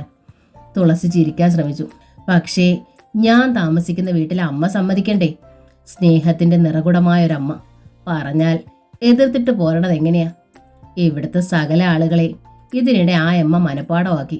കുട്ടികൾക്ക് കൊടുക്കാനായി കായ വറുത്തത് വരെ തന്നയച്ചിരിക്കണു. ശാരദയുടെ മുഖത്തെ ആദ്യം മാഞ്ഞു. പഴയ തറവാട്ടുകാര് അമ്മമാര് ചൊവ്വാഴ്ചകളിലും വെള്ളിയാഴ്ചകളിലും വീടുകളിൽ നിന്ന് പെൺകുട്ടികളെ പുറത്തയക്കാറില്ല. എനിക്കാണെങ്കിൽ അന്നേരം അതൊന്നും പോയില്ല. ഇന്നത്തെ കാലത്തും ഈ ആചാരങ്ങളൊക്കെ സൂക്ഷിക്കണ ആളുണ്ടോയെന്ന് ഞാൻ ആലോചിച്ചു. വെളുപ്പിന് 5:45 ഞാൻ അവിടുന്ന് പുറപ്പെട്ടതാ. തുളസി പറഞ്ഞു. എനിക്കറിയാലോ ഇവിടുത്തെ പരിഭ്രമം. വെളുപ്പിനെ ഒന്നും കൈതാരത്തൊന്നും ബസ്സില്ല. രാവിലെ 10:30 ആദ്യ ബസ്. അത് ചിലപ്പോൾ ഉണ്ടായില്ലെന്ന് വരും. അതുകൊണ്ട് മാർക്കറ്റിൽ പോകുന്നവരോടൊപ്പം ഒരു ജീപ്പിന്റെ പിന്നിൽ ഞെരുങ്ങിയിരുന്ന ഞാൻ ടൗൺ വരെ എത്തിയത്. ബാഗിൽ നിന്ന് ഒരു പൊതി എടുത്ത് അവൾ രാധികയെ ഏൽപ്പിച്ചു. ഉപ്പേരിയ എല്ലാവർക്കും കൊടുക്കണം. പിന്നെ അമ്പിളിക്കുട്ടിയുടെ കവിളിൽ തലോടിക്കൊണ്ട് തിരക്കി. ഏട്ടത്തി ഇല്ലായിരുന്നത് കൊണ്ട് ഊമനുറഞ്ഞ് എവിടെയും കുത്തിയിരിക്കുകയായിരുന്നോ? അമ്പിളി തുളസിയുടെ ചുമലിലേക്ക് മുഖമണച്ചു. സാരയില്ല. തുളസി അനിയത്തിയുടെ നെറുകയിൽ മുത്തി. ഒരു ദിവസം ഏട്ടത്തി മോളെയും കൈതാരത്ത് കൊണ്ടുപോവാ. അവിടെ നല്ലൊരമ്മയുണ്ട്, നമ്മുടെ അമ്മയെ പോലെ. സ്നേഹത്തിന്റെ കാര്യത്തിൽ നമ്മുടെ അമ്മയുടെ 10 ഇരട്ടിയാ. ശാരദ തുളസിയെ നോക്കി കുസൃതിയിലൊന്ന് തലയാട്ടി. ഒരിടത്ത് പോയി ഒരാഴ്ച തങ്ങിയപ്പോഴേക്കും അമ്മയേക്കാൾ 10 ഇരട്ടിയായി മറ്റുള്ളവർ. ആരായാലും ചെന്നെടുത്ത സ്നേഹമുള്ള ആളുകളുണ്ടായില്ലോ. അങ്ങനെ ഒരു സമാധാനമുണ്ട് ബാക്കിയുള്ളവർക്ക്. അത് നിൽക്കട്ടെ, എനിക്കൊന്ന് കുളിക്കണം. തുളസി അകത്തേക്ക് നടന്നു. ബാഗ് വെച്ചിട്ട് സാരി മാറ്റി പഴയ പാവാടയും ധാവണിയും എടുത്തുകൊടുത്തു. നീണ്ട പിന്നലഴിച്ച് മുടി നിവർത്തി അല്പം വെളിച്ചെണ്ണ കൈവേളയിൽ നെറുകയിൽ തേച്ചു. പിന്നെ മുഷിഞ്ഞ സാരികളെടുത്ത് അവൾ പ്ലാസ്റ്റിക് ബക്കറ്റിൽ അടുക്കി വെച്ചു. ഒരാഴ്ചത്തേക്കുള്ളത് ഇന്ന് തന്നെ കഴുകി ഉണക്കി വെക്കണം. നാളെ ഇസ്തിരിയിട്ട് ബാഗിലാക്കാം. തിരുമാനാണെങ്കിൽ വാര്യത്തെ കുളപ്പരെ പോകാം. അവിടെ വെള്ളം ഉണ്ടാവുമല്ലോ. അമ്പിളി തലയാട്ടി. ബക്കറ്റുമായി തുളസി എഴുന്നേറ്റു. മോളുവാ, ഏട്ടത്തിക്കൊരു തുണയ്ക്ക്. കരിയില നിറഞ്ഞ ഇടവഴിയിലൂടെ നമുക്കിങ്ങനെ ചേർന്ന് നടക്കാം. 4 ദിവസം മാറി നിന്നപ്പോൾ വല്ലാത്തൊരു സെന്റിമെന്റ്സ്. ഞാനും വരാം, രാധിക പറഞ്ഞു. ഏട്ടന്റെ കല്യാണ നിശ്ചയത്തിന്റെ കാര്യമൊക്കെ കേൾക്കണ്ടേ? ഞാൻ പോയില്ല. എന്നാലും ഇവിടുത്തെ വർത്തമാനത്തിൽ നിന്ന് എല്ലാം ഞാൻ അറിഞ്ഞു. ഓഹോ, നിന്റെ രാധുവും വാ. തുളസി നടന്നു. അവർ മുറ്റം കടന്നപ്പോൾ ശാരദ വിളിച്ചു ചോദിച്ചു, ഒരുത്തിക്ക് കുളിക്കാൻ വീട്ടിലുള്ളവർ മൊത്തം തുണ പോണോടി. പെൺകുട്ടികൾ അത് ശ്രദ്ധിച്ചതോ തിരിഞ്ഞു നോക്കിയതോ ഇല്ല. ഇടവഴിയിലൂടെ വർത്തമാനം പറഞ്ഞ് നടക്കുമ്പോൾ പെട്ടെന്ന് രാധിക തുളസിയുടെ കൈത്തണ്ടയിൽ നുള്ളി. പിന്നീട് കാതിൽ പറഞ്ഞു, നകുലേട്ടൻ. തുളസി ഇടവഴിയുടെ തുടക്കത്തിലേക്ക് നോക്കി. ശരിയാണ്, നകുലേട്ടൻ ഇന്ന് സപ്ലൈ ഓഫീസിൽ പോയില്ലേ ആവോ? അതോ പോയിട്ട് വരികയാണോ? കയ്യിൽ താക്കോൽ കൂട്ടമുണ്ട്. ന്യായവില ഷോപ്പിൻ്റെതാവും. തുളസിയുടെ നെഞ്ചിനകത്ത് ഒരു കുളിർമ നിറഞ്ഞു. നകുലേട്ടൻ്റെ പിണക്കം മാറ്റണം. എല്ലാം വിശദമായി സംസാരിക്കണം. കൈതാരത്തെ താമസം സുരക്ഷിതമാണെന്ന് മനസ്സിലായാൽ നകുലേട്ടൻ്റെ ടെൻഷൻ തീരും. പെട്ടെന്ന് രാധിക പറഞ്ഞു, ദേ നകുലേട്ടൻ തെക്കോട്ടുള്ള കുണ്ടനിട വഴിയെ പോന്നു. ഞെട്ടലോടെ തുളസി നിന്നു. തെക്കോട്ട് പോയാൽ അവിടെ പാടശേഖരങ്ങളാണ്. അവിടേക്ക് പോകേണ്ട കാര്യം നകുലേട്ടനില്ല. ഇതിനർത്ഥം നകുലേട്ടൻ ശരിക്കും പിണങ്ങിയെന്നാണ്. മുന്നോട്ട് ഓടിക്കൊണ്ട് തുളസി വിളിച്ചു, നകുലേട്ടാ. നകുലൻ നിന്നില്ല. അമ്പിളിക്കുട്ടി ഓടിച്ചെന്ന് തുളസിയുടെ കയ്യിൽ നിന്ന് ബക്കറ്റ് വാങ്ങി. അതോടെ തുളസി നകുലൻ പോയ ഭാഗത്തേ കൂടി. നകുലേട്ടാ നിൽക്ക്. അവൾ നകുലിൻ്റെ പിന്നിലെത്തിക്കഴിഞ്ഞു. നകുലൻ തിരിഞ്ഞു നിന്നു. വെറുതെ ഓടി ഒച്ച വെച്ച ആളുകളെ കൊണ്ടൊന്നും പറയിക്കണ്ട. നകുലേട്ടൻ എന്തു പറ്റി? ഞാൻ എന്ത് ചെയ്തിട്ടാ? തുളസിയുടെ തൊണ്ടയിടറി. അവൾക്ക് കരച്ചിൽ വന്നു. പാടവരമ്പാണ്, ആളുകൾ വരും. നകുലൻ താക്കീത് നൽകി. കരയേണ്ട കാര്യമൊന്നും ഇപ്പോഴില്ല. തുളസി ജോലിക്ക് പോയി. അത് തുളസിയുടെ കാര്യം. ഞാൻ ഉദ്യോഗസ്ഥനല്ല. പ്രീ ഡിഗ്രിയോടെ പഠിപ്പ് നിർത്തി. പത്മനാഭൻ നായർക്ക് വയസ്സായതുകൊണ്ടും അങ്ങേർക്ക് ആൺമക്കളില്ലാത്തത് കൊണ്ടും എനിക്ക് റേഷൻ കടയിലിരിക്കാൻ യോഗം ഉണ്ടായെന്ന് മാത്രം. കൊട്ടാൻ പോയി കിട്ടണ തുക മുഴുവൻ അച്ഛൻ അയാളെ ഏൽപ്പിച്ചിരിക്കുന്നത് കൊണ്ട് എന്നെങ്കിലും ആ കട എൻ്റേതായേക്കാം. എന്ന് വെച്ച് ഒരു ഉദ്യോഗസ്ഥയുടെ ഭർത്താവാനുള്ള യോഗ്യത എനിക്കുണ്ടോ? കളിയാക്കരുത് നകുലേട്ട, തുളസി അപേക്ഷിച്ചു. ഞാൻ ആരുമല്ല. കുടുംബ ബാധ്യത ഇല്ലായിരുന്നെങ്കിൽ നകുലേട്ടൻ വലിച്ചെറിയാൻ പറഞ്ഞാൽ ഞാൻ ഈ ജോലി വലിച്ചെറിഞ്ഞേനെ. അങ്ങനെ വലിച്ചെറിയാനൊന്നും പറയില്ല നകുലെ. അത്ര കേമനുമല്ല ഞാൻ. എന്നാലും ഒരു ജോലിയായപ്പോൾ ഇത്രയും മാറ്റം വരുമോ? എന്താ നകുലേട്ടൻ ഈ പറയണേ? ഞായറാഴ്ച നീ അവിടെ വന്നത് എന്നോട് യാത്ര പറയാനായിരുന്നോ? എന്നിട്ട്? ഞാൻ വന്നത് അമ്മാമ്മയോട് യാത്ര പറയാനാ. അമ്മാമ്മ അവിടെ ഉള്ളപ്പോൾ നകുലേട്ടനോടൊന്നും പറയാൻ കഴിയില്ല എന്ന് എനിക്കറിയാം. വൈകുന്നേരം തൃക്കയിൽ വെച്ച് കാണാലോ എന്ന് സമാധാനിച്ചു. എന്നിട്ട് വന്നോ നീ തൃക്കയിൽ? അമ്പലമടച്ചിട്ട് 8:30 വരെ ഗോപുരത്തുങ്കൽ ആ ഒറ്റത്തിരിയുടെ ചുവട്ടിൽ കാത്തിരുന്നു ഞാൻ. 8:30 കഴിഞ്ഞാൽ പിന്നെ ഒരു പെണ്ണും ആ വഴി വരില്ലല്ലോ. നകുലേട്ടൻ കാത്തിരിക്കുമെന്ന് എനിക്ക് അറിയാമായിരുന്നു. പക്ഷേ വീട്ടിൽ നിന്ന് ഇറങ്ങിയപ്പോൾ ഇരുട്ടി. ഇടവഴിയിലെ കരിയിലകൾക്കിടയിൽ പാമ്പുണ്ടാവുമെന്ന് പറഞ്ഞ് അമ്മ വിട്ടില്ല. നകുലേട്ടൻ വെളുപ്പിനെ ബസ് സ്റ്റോപ്പിൽ വരുമെന്ന് ഞാൻ പ്രതീക്ഷിച്ചു. വന്നില്ലേ ഞാൻ? തുളസിയുടെ നേർക്ക് ചീറിയെടുത്തു നകുലൻ. വെളുപ്പിനെ 5:30 മുതൽ മഞ്ഞും കൊണ്ട് കാത്തു നിന്നതാ. എന്നെ മൈൻഡ് ചെയ്യാതെ ഓടി വന്ന് ബസ്സിൽ ചാടിക്കയറി സ്ഥലം വിട്ടു. എന്നിട്ട് ആ അഭിനയം കാണണ്ട എനിക്ക്. അയാൾ മുഖം തിരിച്ചു. ഈശ്വര, തുളസി ഏങ്ങി ഏങ്ങി കരഞ്ഞു. ബസ്സിന്റെ ഇരമ്പം കേട്ട് ഓടി വന്ന ഞാൻ നകുലേട്ടനെ കണ്ടതേയില്ല. പക്ഷേ ബസ്സിൽ കയറി ഇരുന്നപ്പോൾ തൊട്ട് ദാ നമ്മൾ കാണും വരെ എൻ്റെ നെഞ്ചിനുള്ളിൽ ഈ ഒരു വിചാരം മാത്രമേ ഉണ്ടായിരുന്നുള്ളൂ. സത്യം, തേവരാണ് സത്യം. നകുലേട്ടൻ സ്കൂളിൽ തിരക്കി വരുമെന്ന് പോലും ഞാൻ പ്രതീക്ഷിച്ചു, ആശിച്ചു. വന്നാലൊന്ന് 100 കൂറി ഓർത്തതാ. ഒരുങ്ങിയതുവാ. പിന്നെ വാശിക്ക് പിടിച്ചു നിന്നു. സ്നേഹമില്ലായ്മ കാട്ടിയാൽ എപ്പോഴും പിന്നാലെ ഇരുന്ന് ചെന്നാൽ ശരിയാവില്ല. അതും പെണ്ണുങ്ങളെടുത്ത്. ആണിന് പിന്നെ എന്താ വില? ആണിന്റെ വില കളയണ്ട, തുളസി പറഞ്ഞു. ഇരുന്ന് പിന്നാലെ വന്നില്ല ഞാൻ. ഒരു തവണത്തേക്ക് മാപ്പ് തന്നാ മതി. ഞാനെന്തിനാ മാപ്പ് തരണത്? ചെറിയൊരു പുഞ്ചിരി തെളിഞ്ഞു നകുലന്റെ മുഖത്ത്. തനിക്ക് അവിടെ സുന്ദരന്മാരും ചെറുപ്പക്കാരുമായ മാഷുമാരുണ്ടാവില്ലേ? സുന്ദരന്മാരൊന്നുമില്ല, ചെറുപ്പക്കാരും ഇല്ല. ഒക്കെ 35 കഴിഞ്ഞവരാ. പെരുമാറ്റവും വർത്താനവും 60 കഴിഞ്ഞവരുടെ. താമസിക്കണ വീട്ടിൽ അമ്മയ്ക്കൊരു മോനുണ്ടല്ലോ. കണ്ടിട്ടേ ഇല്ല ഞാൻ, തുളസി പറഞ്ഞു. നകുലേട്ടൻ വന്ന് തിരക്ക്. ആ അമ്മയെ വന്ന് കണ്ടാൽ നകുലേട്ടൻ എല്ലാം മനസ്സിലാവും. റേഷൻ കട തുറക്കണം എനിക്ക്. നകുലിന് കുസൃതിയായി. ആയിക്കോട്ടെ, തുളസി പുഞ്ചിരിച്ചു. ഇന്നും നാളെയും ദീപാരാധനയ്ക്ക് ഞാനുണ്ടാവും. പാമ്പ് കടിച്ചാലും പ്രശ്നമില്ല. അത് വേണ്ട, ഇടവഴിയിൽ ഞാൻ കാത്തു നിന്നോളാം. നകുലൻ നടന്നു. തുളസി കുളി കഴിഞ്ഞ് എത്തിയപ്പോൾ പടിഞ്ഞാറെ ഇറയത്തിരുന്ന് ശാരദ നെഞ്ചു തിരുമ്മി കരയനുണ്ട്. തുളസി വല്ലാതെ ഭയന്നുപോയി. എന്താ അമ്മേ? കല്യാണ ചെലവിന് വേണ്ടി മുരളി പടിഞ്ഞാറെ തൊടിയിലെ പ്ലാവ് 2ഉം വെട്ടിയിട്ടു. തുളസി കണ്ടു. തൊടിയിൽ പ്ലാവ് മറിഞ്ഞു കിടക്കുന്നുണ്ട്. ചുറ്റും ആളുകളുണ്ട്. ഇത് കണ്ടോണ്ടാ ലക്ഷ്മിക്ക് ഞാൻ കല്യാണം ആലോചിച്ചത്. ശാരദ കരഞ്ഞു. പ്ലാവല്ലേ വിട്ടോളമ്മേ. തുളസി സമാധാനിപ്പിച്ചു. സ്ഥലം അവിടെ കിടക്കണുണ്ടല്ലോ. ആ പ്ലാവ് പോയാൽ പിന്നെ ആ സ്ഥലത്ത് ആര് വില പറയും? ഇനി വെറും പുല്ലാനിക്കടകാടല്ലേ അത് അവിടെ ഉള്ളൂ.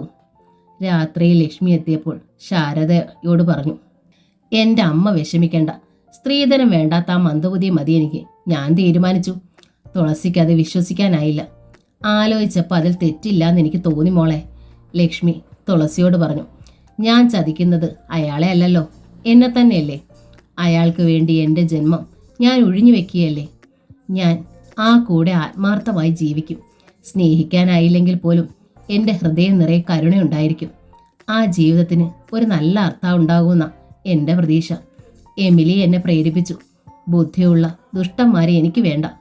എങ്കിൽ നാളെ ആ അയ്യപ്പൻ നായരെ വരുത്തിച്ച് നമുക്ക് സമ്മതമെന്ന് പറയാം അല്ലേ? തുളസി തിരക്കി.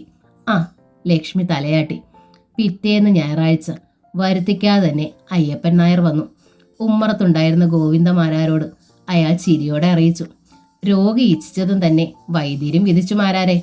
വാതിലിന് പിന്നിൽ നിന്നിരുന്ന ശാരദയ്ക്കും ലക്ഷ്മിക്കും തുളസിക്കും ഒന്നും മനസ്സിലായില്ല. ആ മന്ദൻ ചെക്കൻ്റെ ഏട്ടന്മാര് പറഞ്ഞത് സ്ത്രീധന ലാഭം മോഹിച്ച് നിങ്ങളെ കല്യാണത്തിന് സമ്മതിച്ച അവരുടെ സാധുവായ അനിയന്റെ ജീവിതം അധോഗതിയാവുമെന്ന. അതുകൊണ്ട് അവരത് ഒഴിഞ്ഞൂന്ന്. ശാരദയും തുളസിയും നടുക്കത്തോടെ ലക്ഷ്മിയെ നോക്കി. ലക്ഷ്മിയുടെ കണ്ണുകൾ നിറഞ്ഞിരുന്നു. കുറ്റ അവരുടേതല്ലാട്ടോ, അയ്യപ്പൻ നായർ പറഞ്ഞു. നിങ്ങളുടെ തന്നെയാ. ആർക്കാനും വേണ്ടി ഓക്കാനിക്കണ മട്ടിലായിരുന്നല്ലോ ഈ ആലോചന നിങ്ങൾ എടുത്തത്. മാരാറാണേൽ ഇങ്ങടെന്തേലും കിട്ടുമെന്നുള്ള ആഗ്രഹക്കാരനും. അതാ മന്ദച്ചെക്കൻ്റെ ഏട്ടന് മനസ്സിലായി. അങ്ങനെയുള്ളൊരു കുട്ടിയുടെ കയ്യിൽ ബുദ്ധിയും ബോധവും ഇല്ലാത്ത ഒരു ചെക്കനെ ഏൽപ്പിക്കാൻ പറ്റില്ലെന്നാ ഏട്ടന്മാര് പറയണ. മന്ദബുദ്ധികളെ ഏൽപ്പിക്കണ ഒരു സ്ഥാപനം ഉണ്ടത്രേ. അവിടേക്ക് അതിനെ ഏൽപ്പിക്കാൻ അവരുടെ പ്ലാൻ. അങ്ങനെയെങ്കിൽ അങ്ങനെ. മാരാർക്ക് കൂസലില്ലായിരുന്നു. 5 പൈസയുടെ ചെലവില്ലാതെ ബുദ്ധിയും ബോധവും ഇല്ലാത്ത ഒരെണ്ണത്തിനെ നിന്റെ കുട്ടിയുടെ തലയിൽ വെക്കാനായിരുന്നു അവരുടെ പ്ലാൻ. അവൾക്ക് എന്താന്ന് ഇത്ര ദണ്ണം? കാശിന്റെ കുറവല്ലേ ഉള്ളൂ. ആരും കണ്ടാ മോഹിക്കുന്നൊരു കുട്ടിയാ എൻ്റേത്. വയസ്സും തോന്നിയൊന്നുമില്ല. 22 വയസ്സ്. ആയിക്കോട്ടെ, അയ്യപ്പൻ നായർ സമ്മതിച്ചു. വേറെ ആലോചനകളുണ്ട് എൻ്റെ കയ്യിൽ. സ്ത്രീധനം കൊടുക്കണമെന്നേ ഉള്ളൂ. കൊടുക്കാം. കണ്ണ് തുടച്ചുകൊണ്ട് ശാരദ മുമ്പോട്ട് വന്നു.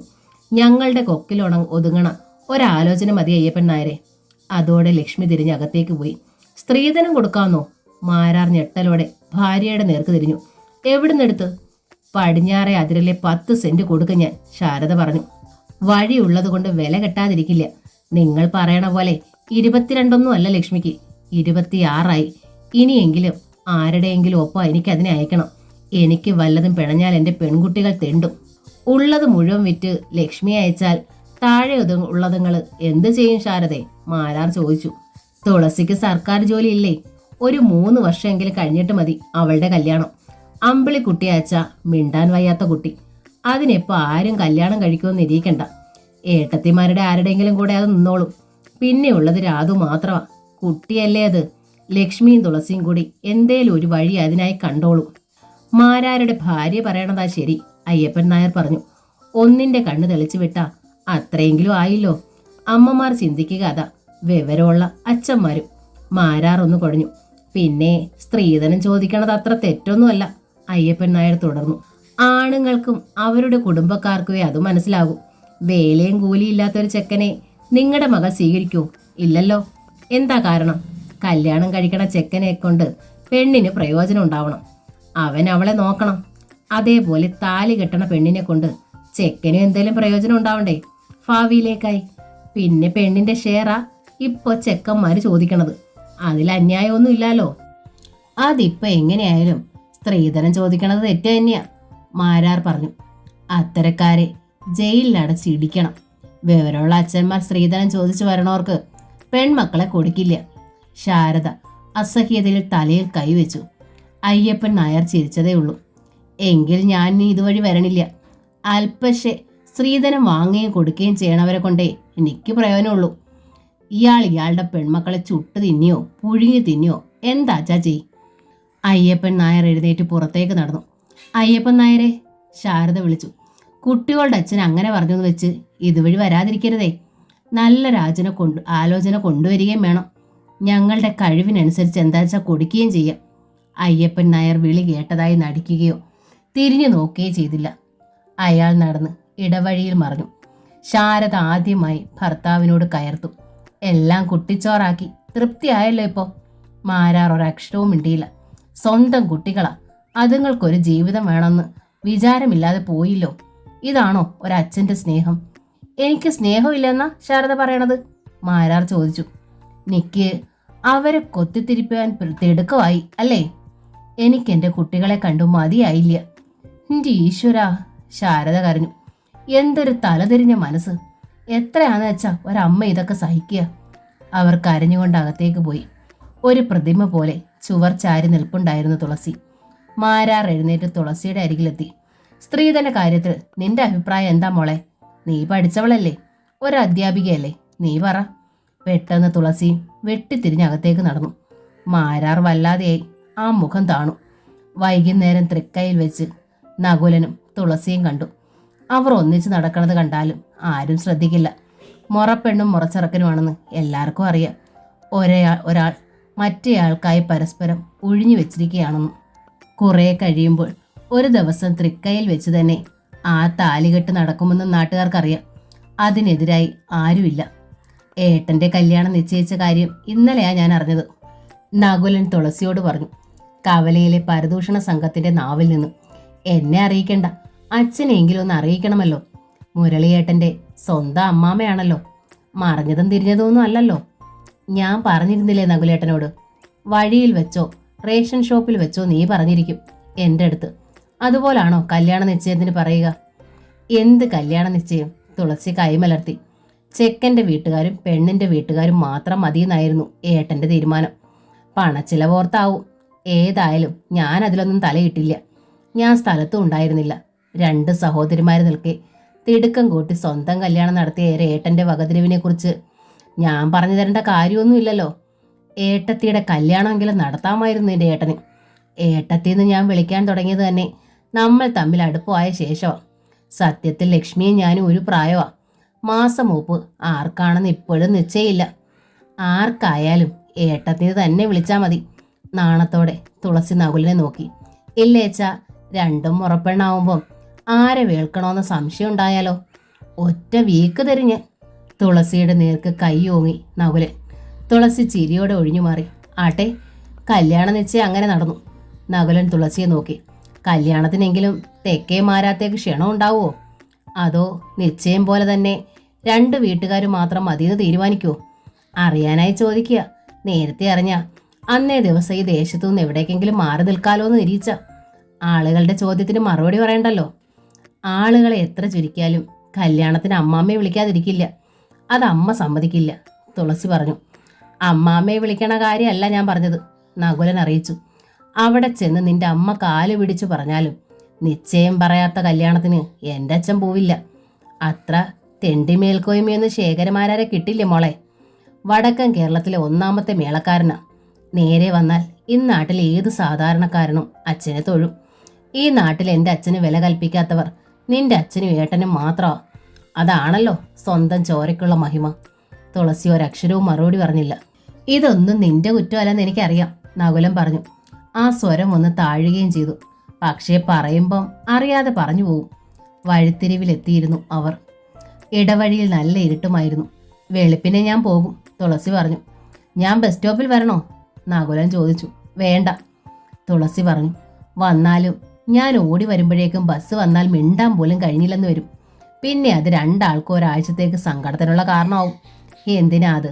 നകുലേട്ടൻ മാരാത്ത് കടന്ന് നല്ല സുഖമായി ഉറങ്ങിക്കോളൂ. വെളുപ്പിനെ നല്ല മഞ്ഞല്ലേ. ഇനി ശനിയാഴ്ചയല്ലേ കാണൂ. നകുലന് വിഷമം. അതുപോരെ തുളസി, ഇങ്ങനെ എത്ര കാലാ? എന്നുവെച്ചാ അച്ഛൻ കഴിഞ്ഞ ആഴ്ചയും പറഞ്ഞു ആണുങ്ങൾ ഉണ്ടാക്കണ ഭക്ഷണം പോലെ മോശമായി ഒന്നുമില്ലാന്ന്. പെണ്ണൊരുത്തി അടുക്കളയിൽ പെരുമാറണത് കാണാൻ എന്നാവോ ഞങ്ങൾക്ക് തരാവുക? തുളസിയുടെ കണ്ണുകൾ നിറഞ്ഞു. ചുണ്ടു വിതുമ്പി. അവൾ മിണ്ടിയില്ല. കരയണ്ട, നകുലൻ പറഞ്ഞു. നീ നടന്നോളൂ, ഞാനിവിടെ നിന്ന് ടോർച്ച് കാട്ടിത്തരാം. നീ മാരാത്ത പടി കയറിയിട്ടെ ഞാനിവിടെ നിന്ന് അനങ്ങും. തുളസി കണ്ണ് നടച്ചു മെല്ലെ നടന്നു. അവൾക്ക് വഴി കാണാൻ പാകത്തിന് നകുലൻ ടോർച്ച് തെളിച്ചു കൊടുത്തു. പിറ്റേന്ന് വെളുപ്പിന് പുറപ്പെടാൻ നേരം തുളസി ലക്ഷ്മിയെ ചേർത്ത് പിടിച്ച് അപേക്ഷിച്ചു. ആ മന്ദബുദ്ധിയുടെ ആലോചന പോയതിൽ നിരാശപ്പെടരുത് ഏട്ടത്തി. ഞാൻ ഇവിടെ ഇല്ലല്ലോ എന്നതാണ് എൻ്റെ സമാധാനക്കേട്. ഏട്ടത്തി എനിക്ക് വേണ്ടി ഈ സാഹചര്യത്തെ തരണം ചെയ്യണം. അയ്യപ്പൻ നായർ മറ്റൊരാലോചന കൊണ്ടുവരാതിരിക്കില്ല. അയ്യപ്പൻ നായർ ഒന്നും കൊണ്ടുവന്നില്ലെങ്കിലും ഏട്ടത്തെ ആത്മഹത്യ ചെയ്യില്ല മോളെ. അല്പം കൂടി എൻ്റെ മനസ്സ് മുന്നോട്ട് പോന്നു. ഒരു നിവൃത്തിയുമില്ലാതെ വന്നാൽ അവിവാഹിതയായി തന്നെ ഞാൻ പ്രസവിക്കും, ലക്ഷ്മി പറഞ്ഞു. തുളസിയിൽ അറിയാതൊരു നടുക്കമുണ്ടായി. ഭീതിയോടെ അവൾ ലക്ഷ്മിയെ നോക്കി. എന്തിനാ നോക്കണത്? ലക്ഷ്മി നോക്കി. നീയും അതിന് അനുവാദം തന്നതാണല്ലോ. ഈ വീട്ടിൽ ആരും ഇനി എന്നെ കുറ്റപ്പെടുത്തില്ല. കാരണം രക്ഷപ്പെടാനായി ഞാൻ അത്രയൊക്കെ കൈകാലിട്ടടിച്ചതാ. ആർക്കും എന്നെ മനസ്സിലായില്ല. ഇനിയിപ്പോ ആരെക്കുറിച്ചും ഞാൻ ഓർക്കണില്ല. ഒഴുക്കിൽ വീണ കരിയില പോലെ അങ്ങനെ അങ്ങ് പോവും. ഒന്നിറങ്ങു കുട്ടി, പിന്നിൽ നിന്ന് ശാരദ വിളിച്ചു പറഞ്ഞു. പോകുമ്പോഴൊക്കെ വേണോ ഈ കെട്ടിപ്പിടിച്ച് യാത്ര പറച്ചില്? ശനിയാഴ്ച ഇങ്ങോട്ട് തിരിച്ചെത്തില്ലേ, പിന്നെ 2 ദിവസം മുഴുവൻ കെട്ടിപ്പിടിച്ച് വർത്താനം പറയാലോ. തുളസി ഇറങ്ങി. ഇടവഴിയിലെത്തതും അവൾ ഓടാൻ തുടങ്ങി. ലക്ഷ്മി പോയി കുളത്തിലെ ചുവന്ന വെള്ളത്തിൽ മുങ്ങി. വേഷം മാറി അവൾ വന്നപ്പോഴേക്കും ശാരദ ഒരു കിണ്ണത്തിൽ 2 കുഴക്കട്ട കൊണ്ടുവന്ന് വെച്ചു. ആവി പുറക്കുന്ന ഒരു ലോട്ടക്കട്ടനും. കുഴക്കട്ടയാണെങ്കിൽ എനിക്ക് വേണ്ടമ്മേ, ലക്ഷ്മി പറഞ്ഞു. എന്ന് പറഞ്ഞാൽ പറ്റില്ല. ശാരദ ശാഠ്യം പിടിച്ചു. രാവിലെ ഇവിടുന്ന് ഇറങ്ങിയാൽ സന്ധ്യയ്ക്ക് തിരിച്ചെത്തിയിട്ടല്ലേ വല്ലതും കഴിക്കൂ. അങ്ങനെ പട്ടിണി കിടന്ന് ചാകേണ്ട കാര്യമൊന്നും ഇപ്പോഴില്ല. കുഴക്കട്ട അത്ര മോശ സാധനമൊന്നും അല്ല. എന്നും അരി ഉഴുന്നു അരച്ച് ദോശ ഉണ്ടാക്കാൻ എനിക്ക് കഴിയുമോ? ഒന്നും മടിച്ചു നിന്നിട്ട് ലക്ഷ്മി ഒരു കുഴക്കട്ട എടുത്ത് കടിച്ചു. അതകത്ത് ചെല്ലും മുമ്പേ അവൾ കോക്കാനം വന്നു. വായ് പൊത്തിക്കൊണ്ട് ലക്ഷ്മി മുറ്റത്തേ കൂടി. മുറ്റത്തെത്തും മുമ്പേ അവൾ ഛർദ്ദിച്ചു. കൊഴുത്ത മഞ്ഞ ദ്രാവകം. ശാരദ വല്ലാതായി. ഇതെന്താ ഇത്? ഞാൻ പറഞ്ഞില്ലേ കുഴക്കട്ട എനിക്ക് പിടിക്കില്ല. വായും മുഖവും കഴുകി ലക്ഷ്മി. അതെന്താ അങ്ങനെ ആഹാരം പിടിക്കാതെ വരാൻ?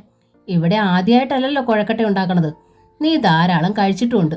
ലക്ഷ്മി അതിന് മറുപടി പറഞ്ഞില്ല. ചുരിദാറിന്റെ ഷോൾ കൊണ്ട് മുഖം തുടച്ചിട്ട് അവൾ ബാഗ് എടുത്ത് ചുമലിലിട്ട് പുറത്തേക്ക് നടന്നു. ശാരദ വായി തുറന്നപടി നിന്നുപോയി.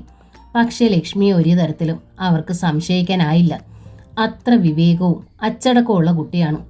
അവളെപ്പറ്റി ഒരു കറുത്ത വാക്ക് ഇന്ന് വരെ ഒരാളും പറഞ്ഞിട്ടുമില്ല. തുളസി അങ്ങനെയല്ല, ഇത്തിരി എടുത്തുചാട്ടമുണ്ട്. നകുലനുമായുള്ള ബന്ധമാണെങ്കിൽ നാട്ടിൽ പാട്ടുമാണ്. പക്ഷേ നകുലൻ നല്ലവനാണ്.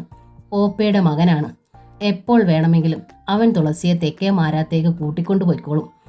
ആ ഉറപ്പ് കാരണമാണ് ശാരദ അതേപ്പറ്റി വേവലാതിപ്പെടാത്തത്. പിറ്റേന്നവർ ലക്ഷ്മി ഓർത്ത് രാവിലെ ദോശ തന്നെ ഉണ്ടാക്കി. എങ്കിലും അത് കഴിച്ചപ്പോഴേക്കും ഛർദിലുണ്ടായി.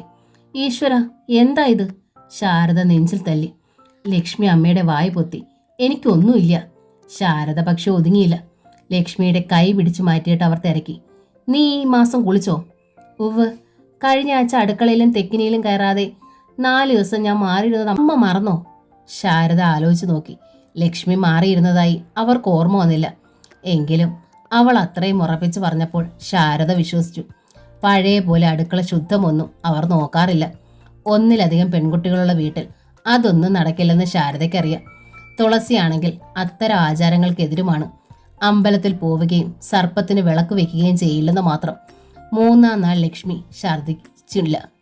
കുഴക്കട്ട തന്നെയാണ് അവൾ കഴിച്ചത്. ശാരദയ്ക്ക് അതോടെ സമാധാനമായി. വെള്ളിയാഴ്ച ഉച്ച തിരിഞ്ഞ് തുളസി ക്ലാസ്സിലില്ലായിരുന്നു. ശ്രീകുമാരി അമ്മയുടെ വീട്ടിലേക്ക് മടങ്ങാൻ അവൾ ഒരുങ്ങുമ്പോഴാണ് ഒരു പാക്കറ്റുമായി ഉണ്ണിരവി മാഷ് സ്റ്റാഫ് റൂമിലേക്ക് വന്നത്. പോകലെ ടീച്ചറെ, എൻ്റെ വകയായി 2 ലഡു ഉണ്ട്. ഇന്നെന്താ, മാഷിന്റെ പിറന്നാളാണോ? വത്സല ടീച്ചർ തിരക്കി. എൻ്റെ പിറന്നാൾ ഞാൻ ആഘോഷിക്കാറില്ലെന്ന് അറിഞ്ഞൂടെ?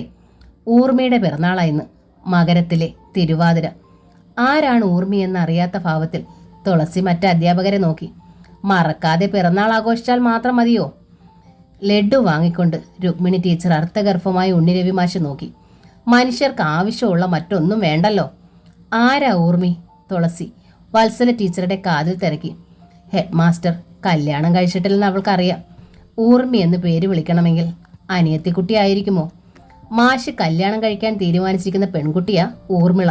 വത്സല ടീച്ചർ ചിരിയോടെ പരസ്യമായി വിശദീകരിച്ചു. ഇന്നോ ഇന്നലെ തീരുമാനിച്ചതല്ല, അവരുടെ നല്ല പ്രായത്തിൽ തന്നെ തീരുമാനിച്ചതാവണം. ഇതൊക്കെ മാഷു പറഞ്ഞ അറിവാണേ. ഞങ്ങളാരും ഊർമിളയെ കണ്ടിട്ടേയില്ല. കാണണ്ട, ഉണ്ണിരവി മാഷ് പുഞ്ചിരിയോടെ തുളസിയോട് പറഞ്ഞു. നല്ല സുന്ദരി പെണ്ണ എൻ്റെ ഊർമി. സംഗീതവും നൃത്തവും ഒക്കെ പഠിച്ചിട്ടുണ്ട്. നന്നായി പാചകവും അറിയാം. ഗ്രാജുവേറ്റ് ആണ്. കുടുംബത്തിൽ അത്യാവശ്യം സ്വത്തും ഉണ്ട്. പിന്നെ ഇല്ലാത്തത് എന്താണാവോ?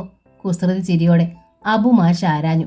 ഹെഡ് മാഷാണെങ്കിലും നമ്മളോടൊക്കെ ഇത്ര സ്വാതന്ത്ര്യത്തിൽ ഇടപെടണതുകൊണ്ട് ചോദിച്ചതാട്ടോ, മറ്റൊന്നും വിചാരിക്കരുത്.